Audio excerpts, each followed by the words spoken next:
Hey, welcome back in Agriculture. I'm Britton Rucker. Today we're talking aphids here in Kansas. To help break this down and bring in some answers, we're joined now with crop entomologist from K-State, Jeff Whitworth.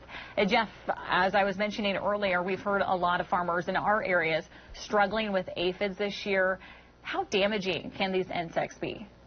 Yes, aphids are around in every crop every year.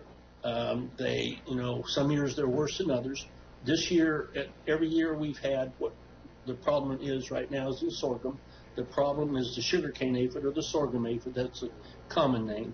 We've had them in Kansas every year since they were first detected in 2014, late in the year in 2014, and every year since then they migrate in. They come in from the south. They don't overwinter in Kansas. At least they haven't yet adapted to Kansas winters. So every year they come in. When they're most damaging is when they come in earlier in the year. You know, if the sorghum's younger, they're feeding because they suck the juice out of the plant. Therefore, they're competing with the plant for moisture. And as you know, when we get dry summer conditions, July, August, September, that competition is no good for the plant. So these aphid populations can build up very quickly. We have some insecticides that are pretty selective for aphids.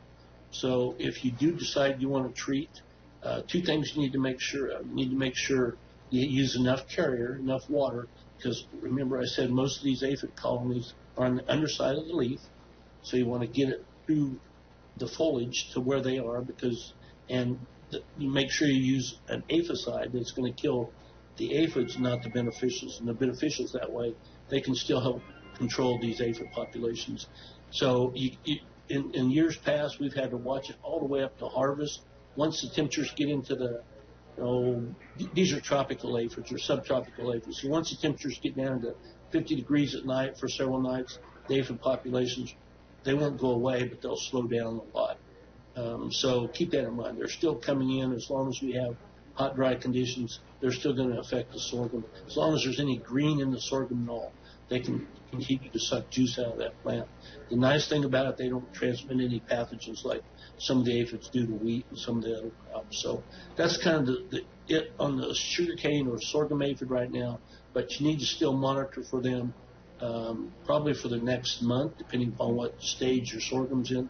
The later planted, the more vulnerable they are, and especially if it continues to be dry like it is. Well, Jeff, thanks so much for coming on and chatting with me. Everyone stick around. Eye on Ag will be back after the break.